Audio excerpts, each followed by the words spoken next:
Seja bem-vindo ao canal Informação Cristã. Antes de continuar, deixe um like e inscreva-se no canal para continuar recebendo novos vídeos. Muito obrigado e que Deus te abençoe. Mas a igreja está enfraquecida porque está na mão de pastores, presbíteros, diáconos. Essas pessoas não têm autoridade como um apóstolo. Então nós precisamos dos generais, que eles venham e tomem lugar na igreja, para que a igreja possa enfrentar as hostes das trevas. Eu estou vendo gente fazendo assim. Gente, eu não concordo com isso não, tá? Eu estou só dizendo o que é que esse pessoal pensa, mas eu não estou concordando com isso não, porque tem gente fazendo assim. Não.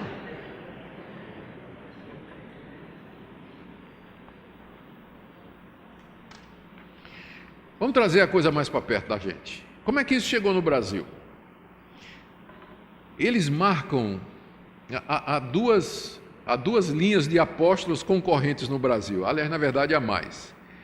Mas a primeira, que é a maior, diz que o movimento, a restauração dos apóstolos no Brasil, e que foi um ato de Deus, Deus começou a restaurar os apóstolos no Brasil, em 2001, em São Paulo, quando o apóstolo Rony Chaves, da Costa Rica, veio para uma conferência em São Paulo e ungiu os 4 primeiros apóstolos brasileiros, todos eles ligados à nova reforma apostólica. Quem são? Valnice Milhomens, Arles Marques, Mike Chia e Geché Cardoso. São os 4 primeiros apóstolos brasileiros ungidos em 2001 pelo Rony Chaves, que é apóstolo na Costa Rica. Em 2012 ele voltou e ungiu Neuza Itioca como apóstola.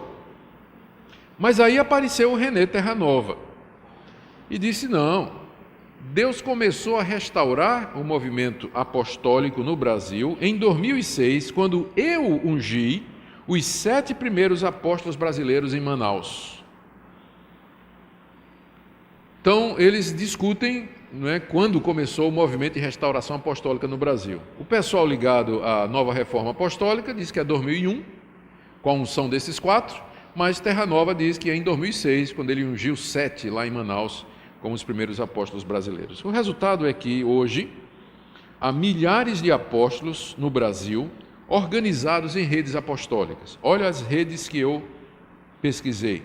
Rede Apostólica Cristã, do apóstolo Ricardo Wagner, Conselho Apostólico Brasileiro, ligado às apóstolas Valnice e Itioca, Coalizão das Igrejas Apostólicas, Confederação das Igrejas Apostólicas no Brasil, ligada ao Estevão Hernandes, e marido da bispa Sônia Hernandes, da Renascer, Coalizão Internacional de Apóstolos, essa ligada ao René Terranova, e tem alguns que são independentes, feito Valdomiro Santiago, que não está ligado a nenhuma dessas coalizões. Eu acho que ele usa o termo só porque foram os bispos da igreja dele. Ele era bispo, os bispos da igreja dele se reuniram e ungiram ele como apóstolo.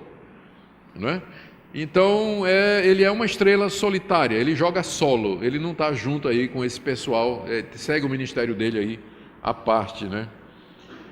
No Brasil, essas confederações, coalizões, conselhos, redes apostólicas reúnem ministérios apostólicos, igrejas pequenininhas, algumas maiores, mas de gente que recebe o título de apóstolo conferido pelos apóstolos maiores. Eles fazem cultos de unção apostólica e cobram, você tem que pagar para ser apóstolo, e tem vantagens. Se você está debaixo da cobertura de um apóstolo, então ele vai estar orando por você, intercedendo por você, vai lhe dar a visão, vai lhe proteger. Em compensação, você vai ter que ter obediência absoluta àquele apóstolo. Ele vai ser o seu líder, você vai ter que depender de tudo. E aí vem ajuda financeira, vem um monte de coisas, e muita gente acaba entrando nessa, querendo ser apóstolo de uma coalizão dessas, porque traz vantagens organizacionais e coisas dessa natureza. Eu imagino que tem gente lá dentro que não tem a menor ideia do que é que isso representa, mas acha bonito o título apóstolo, dá carisma, dá poder e tal. A sua igreja já é apóstolo fulano de tal. Mas tem ideias por detrás disso aí, não é todo mundo, esse pessoal não é bobo não, né? Tem ideias por detrás disso aí. Eu quero mencionar algumas das doutrinas e práticas da nova reforma apostólica no Brasil. Esses chamados apóstolos, como Valnice, como Neuzi Tioca, René Terranova, o Estevão Hernandes, lá em Goiânia tem dois muito conhecidos, que me foge o nome agora, mas eles todos reivindicam receber de Deus revelações e profecias. Quando eu comecei a estudar a biografia dos apóstolos mais importantes nos Estados Unidos e aqui, quase todos eles dizem que tiveram uma visão em que Deus o chamou para ser apóstolo, um anjo apareceu dizendo que ele era apóstolo, ouviu uma voz do céu dizendo que era para ele ser apóstolo, ou alguém profetizou que ele tinha que ser apóstolo, Deus falando através de uma profetisa, dizendo: eu te chamei, te levantei para ser um apóstolo. Especialmente o René Terranova, no livro dele Geração Apostólica, ele diz como Cindy Jacobs e outras profetisas profetizaram durante anos que Deus estava levantando ele para ser apóstolo e pai de muitos apóstolos no Brasil. Por isso que ele adotou o nome de Pai Apóstolo, porque ele é o pai de muitos apóstolos no Brasil. Recentemente eu vi a cerimônia em que ele foi nomeado como patriarca, né, como patriarca, e alguém me disse que agora parece que ia ter uma cerimônia para coroá-lo rei. Alguém falou, mas eu preciso investigar se isso é verdade, que corre muita coisa aí, né, na internet, a gente precisa saber disso aí. Mas esses apóstolos, eles reivindicam que recebem revelações diretas da parte de Deus, e Deus dá a visão para eles, e eles liberam palavras proféticas sobre o Brasil. Se você entrar no site, por exemplo, da Confederação Apostólica Brasileira, você vai ver lá a liberação de palavra profética no Brasil, né? Que Deus liberando a prosperidade no Brasil. 2014 vai ser o ano da prosperidade, o ano que você vai comprar o carro novo, que você vai pagar todas as suas dívidas, que os seus parentes vão se converter, que você vai achar aquele marido que você está procurando. Então, decretando bênção sobre o Brasil. Eles fazem isso direto, né? Fazem isso direto. E profetizando coisas grandes, né? Que Deus vai tornar o Brasil o maior país, o país mais próspero do mundo. Eu vou mencionar alguns exemplos aqui mais adiante. Então, a primeira coisa que você percebe é que esse modelo de governo, essa busca pelo título de apóstolo, é para dar autoridade. A pessoa diz que ele é apóstolo e recebe direto de Deus a palavra da visão e a profecia para ser dada para o seu povo. Segunda coisa que está muito ligada aqui ao movimento apostólico no Brasil é a reintrodução de elementos do judaísmo. A gente percebe uma judaização da igreja evangélica. Alguns exemplos. A guarda do sábado, apóstola Valnice Milhomens, diz que teve uma visão em que Deus reclamou que o seu povo guardava o domingo, quando ele diz: lembra-te do dia de sábado. E ela então começou a guardar o sábado. Ela é sabatista, Valnice Milhomens, guarda o dia de sábado. Trazer para dentro do culto shofar, aquela trombeta, né, que toca o shofar para começar o culto, que era usada em Israel para chamar as congregações. Arca da Aliança entrando na igreja, isso é no culto do René Terranova, né, a Arca da Aliança entra. Templo de Salomão, lá em São Paulo, construído pelo Edir Macedo, que não é apóstolo, não tem um nome, mas funciona como se fosse um apóstolo, apesar de ele só se chamar de bispo, mas ele funciona como se fosse um apóstolo. Candelabro de Israel, viagem para Israel, toda essa valorização, chamar Jesus de Yeshua HaMashiach, na hora de escrever Deus, em vez de escrever Deus, tira o E e põe um apóstrofo para não pronunciar o nome de Deus, né? Dus, né? E toda essa judaização, quem é que faz isso? Os apóstolos brasileiros. E aí o que é que eles fazem? Reúnem caravanas e mais caravanas para visitar Israel, levar o povo para visitar Israel. E lá em Israel eles fazem um tour e levam para o Monte do Calvário, levam para ver a sepultura de Jesus, vão batizar gente no Rio Jordão, azeite de oliveira do Monte das Oliveiras, a terra do Monte Sinai, e tudo pago naturalmente, não é? Naturalmente, para você ir numa viagem dessa, você vai pagar. Então, há quem diga, há quem acuse, eu cito no livro a fonte, inclusive, de que isso nada mais é do que um grande comércio de turismo a Israel, de pessoas que acabam recebendo, ganhando muito dinheiro com esse tipo de coisa. Mas quem é responsável pela judaização da igreja no Brasil hoje são exatamente esses apóstolos. Você vai ver como eles ligam essa questão judaica ao ministério apostólico.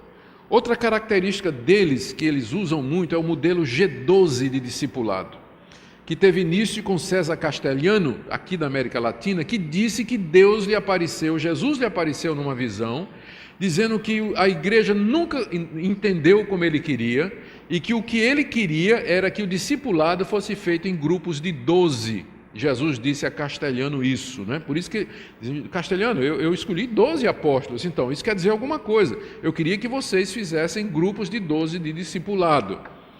E a pergunta é porque Jesus levou 2000 anos para dizer isso a Castelhano, né? Podia ter dito já no primeiro século, né?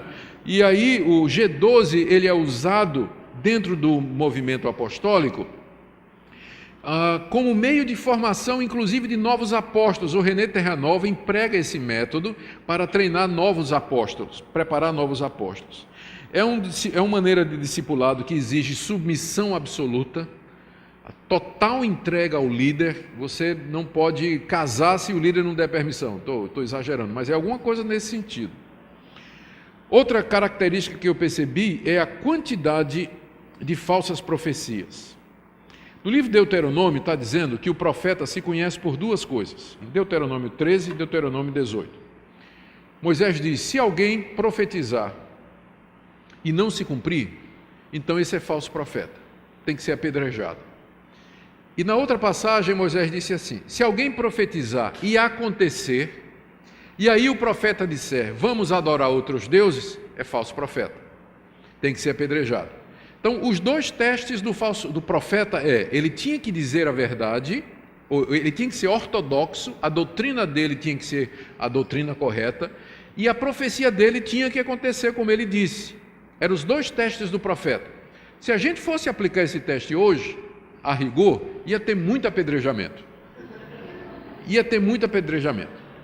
Alguns exemplos. Valnice Milhomens, está na internet, profetizou o retorno de Cristo em 2007. Então passou 2007 e Cristo não voltou. René Terranova profetizou que 2011 seria o ano aceitável do Senhor, em que os crentes viriam todas as suas dívidas pagas, que todos os membros da sua casa que não eram convertidos haveriam de se converter, que você teria grande prosperidade, que os crentes iriam construir escolas, hospitais, colégios. O ano de 2011 passou e nada disso aconteceu. Profetisas como Cindy Jacobs profetizaram que em 2011 o PIB do Brasil seria 6 vezes maior que dos Estados Unidos, que o Brasil, pena que é uma falsa profetisa, né? Que o Brasil enviaria mais missionários do que todo o resto do mundo, que o Brasil iria prosperar financeiramente, a dívida externa e interna do Brasil seria quitada. Nada disso aconteceu. Aí Neuza e Tioca, esse ano, aliás, ano passado, eu estava escrevendo a tese, né, a pesquisa de pós-doutorado, e eu vi no site dela, ela defendendo a Cindy Jacobs, dizendo o seguinte: não aconteceu por quê? Porque as profecias são condicionais. Né? Deus profetizou, através de Cindy Jacobs, de que o Brasil iria resolver todos os seus problemas financeiros. Mas o que é que nós fizemos com essa profecia? Nós não acreditamos, nós não trabalhamos, nós não produzimos. O resultado não se cumpriu, mas não por culpa de Deus, por culpa nossa. Deus agora está dando uma outra chance, ela diz isso mesmo, Deus está dando agora uma outra chance à nação brasileira para que essas profecias se cumpram. Então é muito fácil, né? Ser profeta, Você profetiza, não cumpre e a culpa é do outro, né? Que não lutou, não. Agora eu pergunto, se a gente fosse aplicar esse critério de profecia às profecias bíblicas, se a palavra de Deus fosse condicional à obediência humana, Jesus não tinha nascido, não tinha morrido pelos nossos pecados, nada do que Deus tinha prometido haveria de acontecer. Porque, a tirar pelo exemplo de Israel no Egito, Israel no deserto, que desobedeceu, quebrou toda a lei, desobedeceu tudo que Deus tinha dito, nós jamais teríamos herdado promessa nenhuma, nem seríamos herdeiros espirituais de Israel como povo de Deus, porque a nação de Israel constantemente quebrava, desobedecia e não fazia o que Deus dizia. E Deus continuava dizendo: eu vou trazer o Messias, vou fazer uma nova aliança, vou fazer tudo isso. E apesar da desobediência e da incredulidade daquele povo, Deus mandou o seu filho que veio nos salvar. Agora imagine se Deus dissesse: eu vou mandar meu filho, é uma profecia, ele virá, mas isso vai depender se vocês tiverem fé, vai depender se vocês acreditarem. Então Jesus nunca teria vindo. Manipulação da Bíblia. Fui dar uma olhada na exegese desse pessoal, como é que eles usam a Bíblia para justificar suas práticas. Gente, sabe o que é vergonha alheia? Meu Deus. Nem a palavra apóstolo no grego, um cidadão lá sabia escrever. Ele citava tudo errado. Uma página ele citava de um jeito, na outra página ele citava do outro. Dava para ver que ele... O Estevão Hernandes foi descobrir a origem do apostolado moderno no tefilim, e que eram bolsas de couro atadas à testa que o judeu tinha, e que traduzido, interpretado, significa aquele que carrega a palavra e tal, e tal. Depois de 2000 anos de pesquisa bíblica, ninguém nunca tinha visto isso, não é? Tem nada a ver, absolutamente nada a ver. Então você vê que falta consistência bíblica, exegese, há pouca Bíblia, nenhuma Bíblia às vezes, na reivindicação destas coisas. Todos eles pregam a teologia da prosperidade. Todos estes apóstolos são adeptos da teologia da prosperidade, que você tem que fazer sacrifício, que você tem que dar, que você tem que... para você receber a prosperidade, você primeiro precisa plantar semente, você precisa contribuir, e aí fazem campanha, fazem movimento, sempre voltado para arrecadar dinheiro. Outra característica do movimento: eles não respondem a ninguém. Um exemplo disso é um apóstolo que foi pego entrando nos Estados Unidos com milhares de dólares escondidos numa Bíblia. Ficou preso 1 ano nos Estados Unidos, voltou para o Brasil e continua apóstolo do mesmo jeito. A igreja dele não tomou nenhuma providência. Um crime, não é? Crime grave esse, contrabando de dinheiro. Não aconteceu absolutamente nada. Continua como apóstolo. Aí. Por quê? Porque não responde a ninguém, não tem ninguém acima a quem prestar contas. O apóstolo só presta conta a Deus e olhe lá. Não é? Só presta contas a Deus e olhe lá. Termino com análise crítica. E eu vou pegar aqui a dica do John MacArthur, num livro que ele acabou de lançar nos Estados Unidos, intitulado Strange Fire, Fogo Estranho. Ele tem um capítulo só sobre os apóstolos modernos. E ele diz: eu só vou fazer uma crítica à nova reforma apostólica. Não é nova, não é reforma e não é apostólica. Certo? E aí eu vou pegar os 3 pontos do MacArthur para facilitar aqui a nossa análise. Realmente, a nova reforma apostólica não é nova, porque, como nós já vimos, o desejo de ser apóstolo existe desde o século II com os gnósticos, com Marcião, Maniqueu. Então não é nada novo. Sempre através da história da igreja houve pessoas cobiçando esse título. Por quê? Porque ele dá status, ele dá poder, ele dá autoridade, ele dá imunidade. Você pode fazer o que você quiser como apóstolo, que ninguém vai questionar suas ações. Segunda coisa, não é uma reforma. A reforma protestante queria exatamente acabar com os apóstolos romanos e voltar para a Escritura. A nova reforma apostólica quer trazer os apóstolos de volta.